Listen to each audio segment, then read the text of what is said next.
Hillary Clinton's body count continues to accumulate, most recently at an accelerated rate it seems over the past 2 months as President Donald Trump closes in on her freedom. We already know that nobody is off limits as the butcher of Benghazi has proven just how far she's willing to go in order to protect herself. America's heroes are collateral damage in the trail of secrets that Hillary is desperate to keep hidden, as we saw in Benghazi and are seeing now again with the sudden death of a former Marine.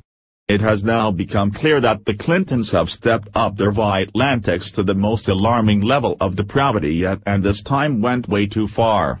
The not-so-coincidental sudden deaths of people that found themselves with information on the Clintons or somehow in Hillary's crosshairs cannot be overlooked any longer.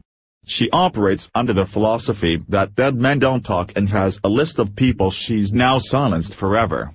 James Dolan was one of the unfortunate souls to find himself murdered, after he worked as a WikiLeaks collaborator and co-created the technology that allowed WikiLeaks to obtain and publish the leaked DNC and Podesta emails.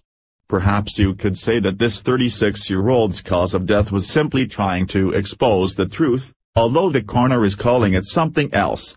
James Dolan, 36, Freedom of the Press Association reports. It was with an extremely heavy heart that we recently learned our friend and former colleague James Dolan, one of the co-creators of Secure Drop and Freedom of the Press Foundation's first full-time employee, took his own life over the holidays.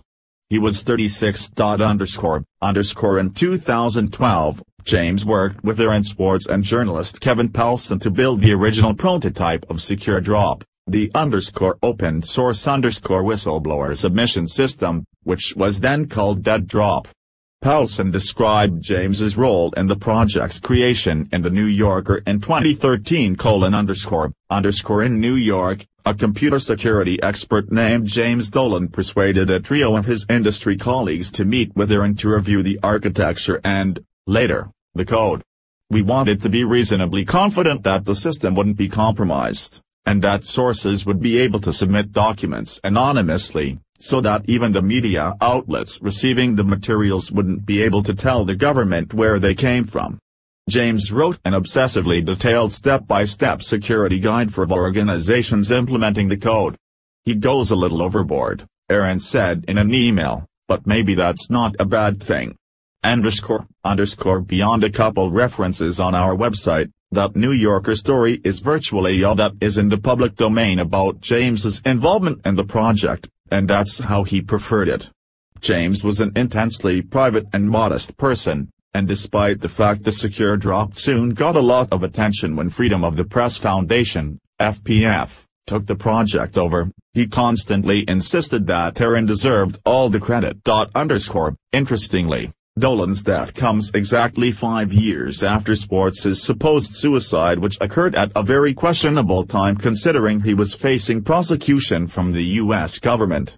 Freedom of the Press explains, in January 2013, Aaron Swartz himself committed suicide as the U.S. government was attempting to prosecute him for violating the Computer Fraud and Abuse Act related to allegedly copying academic articles from JSTOR.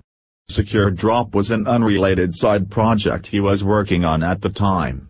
A few months after Aaron's tragic death, Kevin Pelson donated the Secure Drop project to FPF, in the hopes that we could revive it and get it in a place where more news organizations could use it. At that point, James was literally the only person in the world who knew all the ins and outs of the system, how to install it, and how to make it better.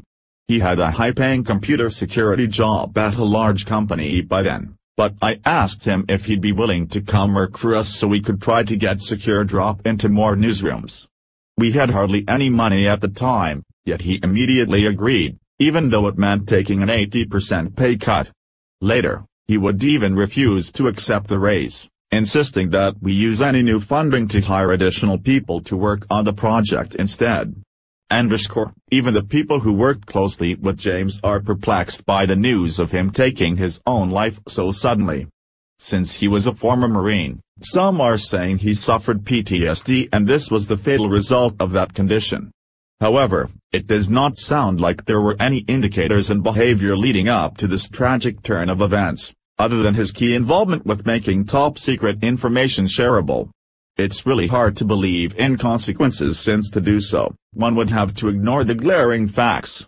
Both Aaron and James committed suicide after being persecuted by U.S. prosecutors.